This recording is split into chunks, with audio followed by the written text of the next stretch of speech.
Salve, salve galera, eu sou Guilherme Praça, mediador de História do Polo Gianete Manarino de Campo Grande e hoje nós vamos falar sobre a Guerra Fria e os processos de libertação da Ásia e da África. Bom, para a gente começar, vamos falar o que foi a Guerra Fria, né? A Guerra Fria, ela é como denominamos o contexto político internacional que se configura após a Segunda Guerra Mundial com o crescimento de duas superpotências, Estados Unidos e União Soviética, que saem da Segunda Guerra como as grandes vencedoras desse conflito, ok?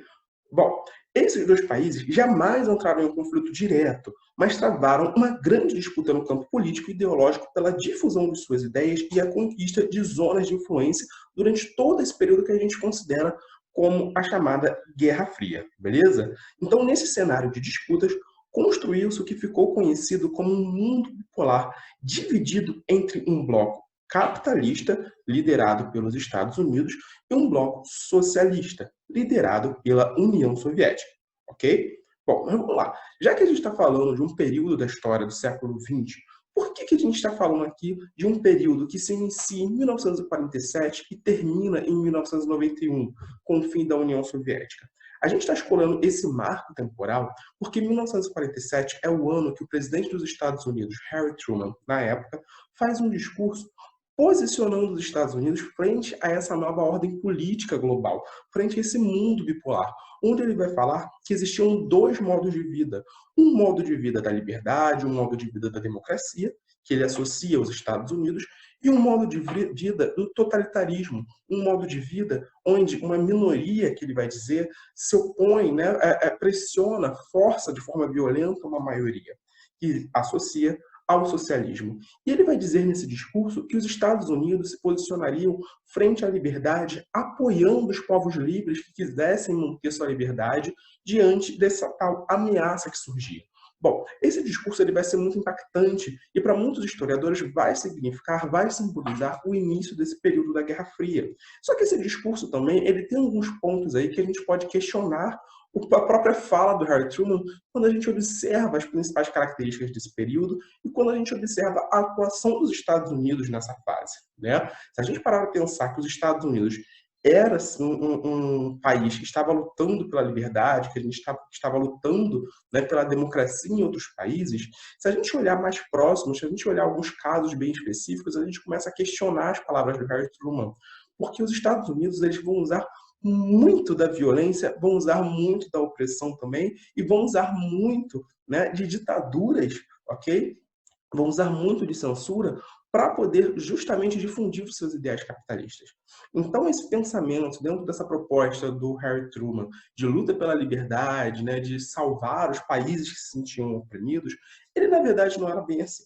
Bom, mas vamos destrinchar um pouquinho melhor essa questão da Guerra Fria, para a gente entender um pouco mais o que foi isso, quais foram as características desse período histórico, tá? E por que, né, que os Estados Unidos usou tanta violência assim, em muitos casos. Vamos lá. Para a gente começar, vale a pena destacar que um dos grandes símbolos desse mundo bipolar que estava se configurando a partir da Segunda Guerra Mundial, no século XX, foi a divisão da Alemanha em 49 em dois países.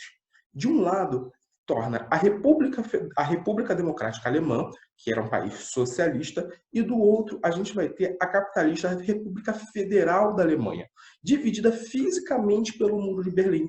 E vale a pena lembrar que já na Segunda Guerra Mundial, no finalzinho, pela Conferência de Potsdam, a Alemanha já havia sido dividida, fragmentada em 1945, em duas zonas de influência. De um lado, uma zona de influência capitalista, dividida entre Estados Unidos, Inglaterra e França, e do outro, uma zona de influência da União Soviética, uma zona de influência socialista.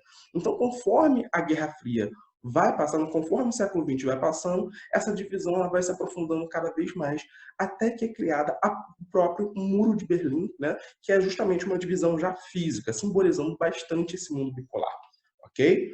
Bom, outras características que a gente pode citar também nesse período são os conflitos indiretos, né? Como já afirmamos, tanto os Estados Unidos quanto a União Soviética nunca entraram em conflito armado direto. Mas, em compensação, eles passaram anos por disputas indiretas através de zonas de influência, através de conquistas de territórios, né, com suas ideologias, com suas propagandas, o que foi muito importante para a Guerra Fria. Então, vamos citar agora alguns casos que podem ser importantes para o seu vestibular. Como, por exemplo, A corrida armamentista, né, que foi responsável pela criação de armas de destruição em massa, onde Estados Unidos e União Soviética disputavam quem construíam as maiores armas. Nós temos nesse período também a corrida espacial, para ver quem chegava primeiro no espaço, quem mandava os primeiros satélites, os primeiros homens, né, e foi responsável pelo desenvolvimento de muitas tecnologias de ponta nesse período. Nós vamos ter também algumas alianças militares e alguns planos econômicos muito importantes para os dois lados. Por exemplo, do lado capitalista, nós vamos ter a criação do Plano Marshall, que vai ser uma ajuda econômica aos países da Europa, que os Estados Unidos vai fazer empréstimos a juros baixos para que os países europeus pudessem se recuperar após a Segunda Guerra Mundial e evitassem aquela ameaça do socialismo. Enquanto do lado socialista, a União Soviética vai liderar a chamada Comecon, né, que é a construção de um mercado unificado, de um mercado comum entre os países socialistas, para que eles também pudessem se desenvolver economicamente. E na questão da aliança militar, se de um lado nós vamos ter no bloco capitalista a OTAN, que é a Organização do Tratado do Atlântico Norte, do lado socialista nós temos o Pacto de Varsóvia, que também é um grupo armado, né, liderado pela União Soviética, que justamente visava se proteger de futuro de um possível ataque do bloco capitalista, beleza? Então, essas foram as divisões. Apesar do Pacto de Varsóvia nunca ter sido utilizado em alguma guerra, a OTAN, ao contrário, ela foi bastante utilizada. A OTAN foi utilizada em guerras como a Guerra da Coreia, por exemplo.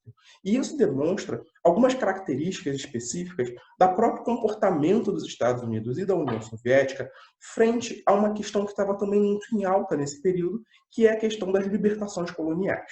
Bom, vamos lá. Ambos os países apoiaram essas independências, ambos os países apoiaram esses processos de libertação colonial, principalmente através de votos na ONU.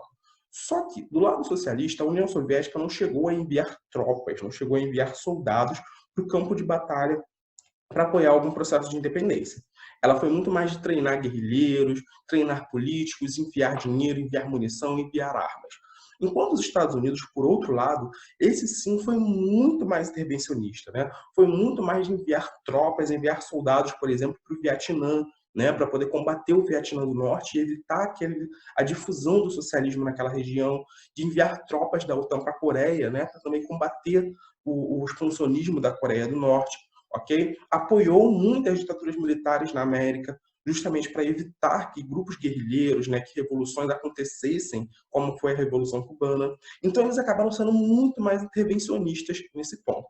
Nesse mapa que eu disponibilizo aqui para vocês podem até perceber as zonas de influência, né, desses dois países, desses dois blocos, espalhados tanto pelo Ocidente, com uma zona de influência muito grande dos Estados Unidos na América e em alguns territórios da África e na Europa, e, por outro lado, a União Soviética, né, com grande controle aqui de parte do território asiático, com grande influência de parte do território asiático e em algumas regiões na África, beleza? Bom, para a gente terminar, vale a pena a gente dar uma olhada numa questão da reaplicação do Enem de 2013, que é uma questão que diz o seguinte: embora o aspecto mais óbvio da Guerra Fria fosse o confronto militar e cada vez mais frenética a corrida armamentista, não foi esse seu grande impacto.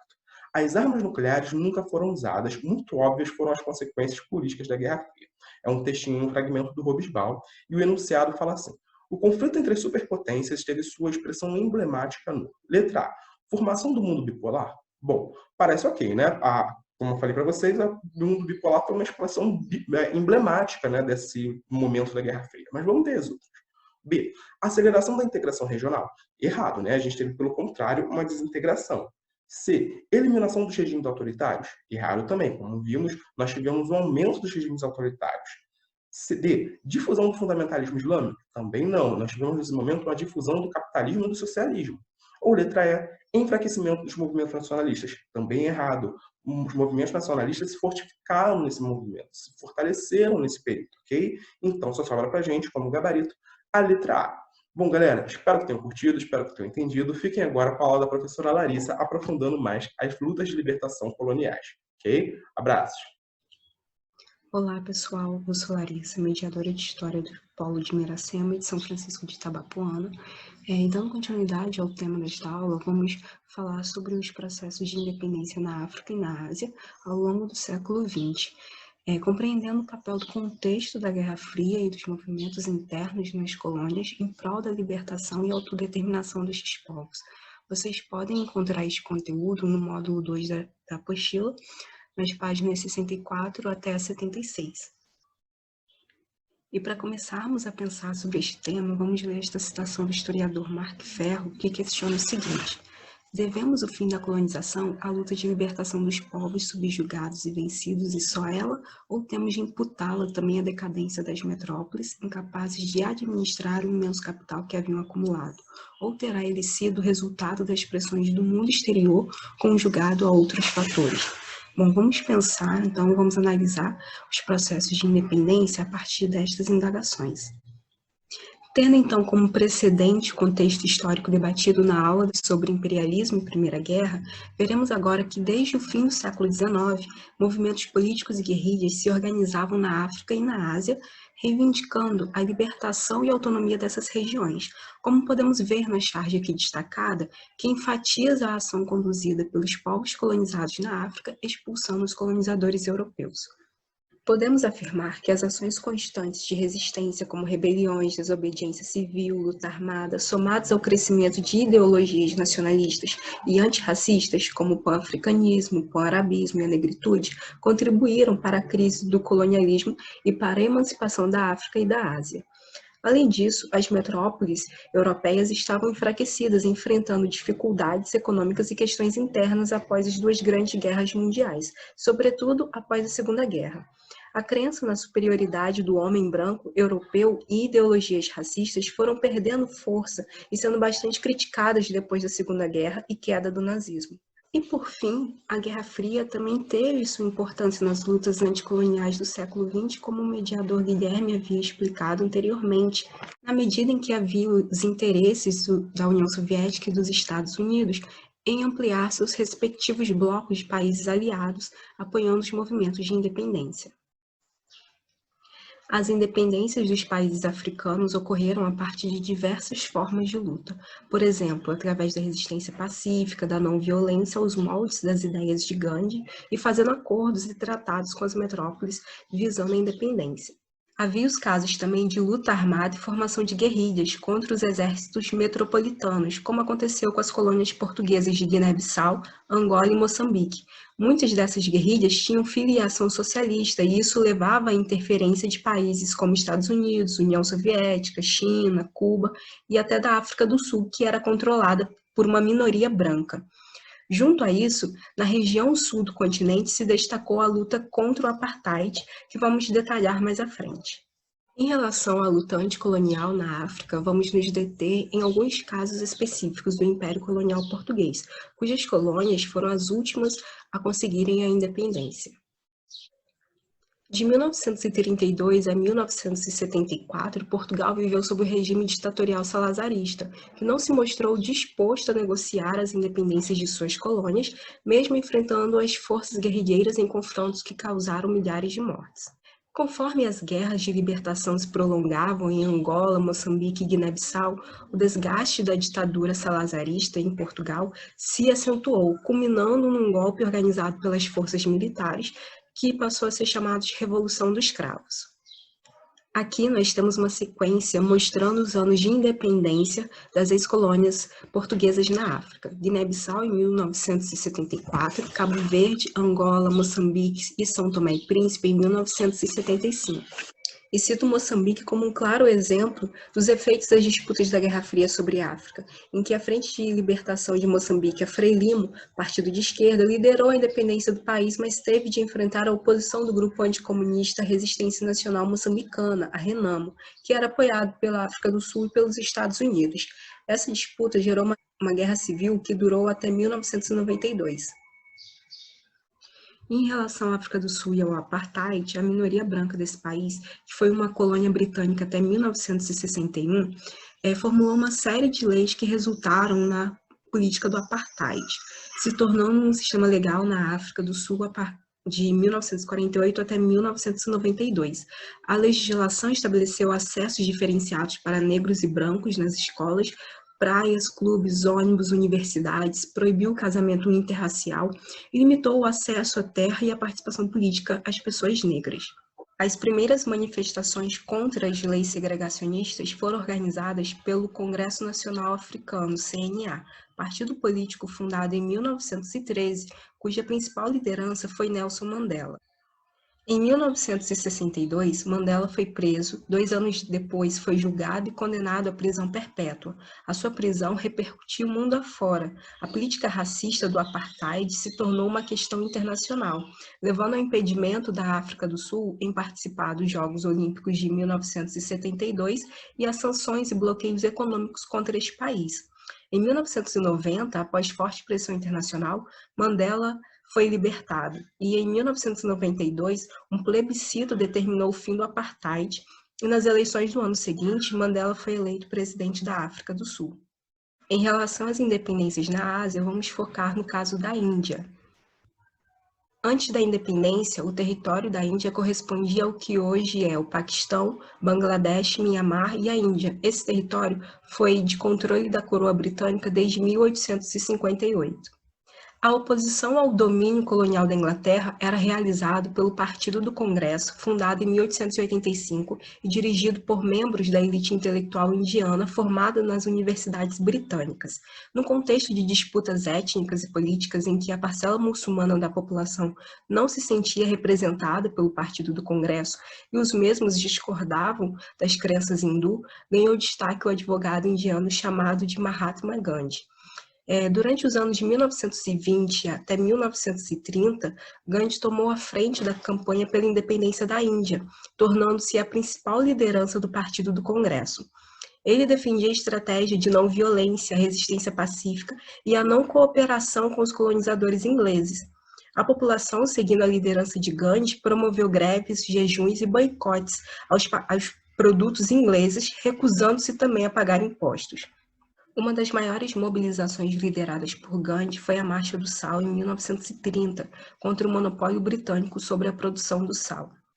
Gandhi e seus apoiadores percorreram quase 400 quilômetros em direção ao mar em forma de protesto. Cerca de 50 mil pessoas, incluindo Gandhi, foram presas sem reagir à violência policial. Devido às enormes pressões dos movimentos indianos contra o colonialismo e o enfraquecimento econômico da Inglaterra após a Segunda Guerra, a coroa britânica reconheceu a independência da Índia em agosto de 1947. Mesmo após a independência, conflitos entre muçulmanos e hindus permaneceram e levaram à divisão do país em 2 estados independentes, a Índia de maioria hindu e o Paquistão de maioria muçulmana, ocupando a região norte e nordeste.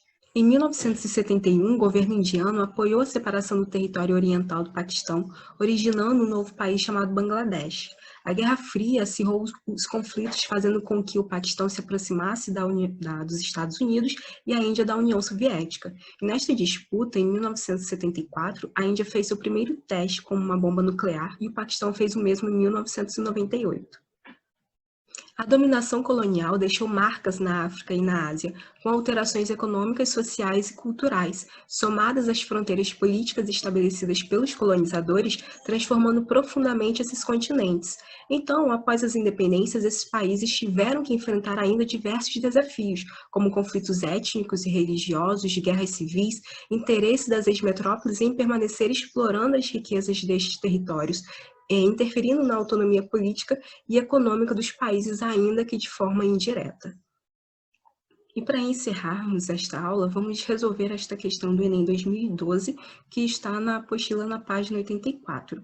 O enunciado diz o seguinte: o cartoon, publicado em 1932, ironiza as consequências sociais das constantes prisões de Mahatma Gandhi pelas autoridades britânicas na Índia, demonstrando, letra A ineficiência do sistema judiciário inglês no território indiano.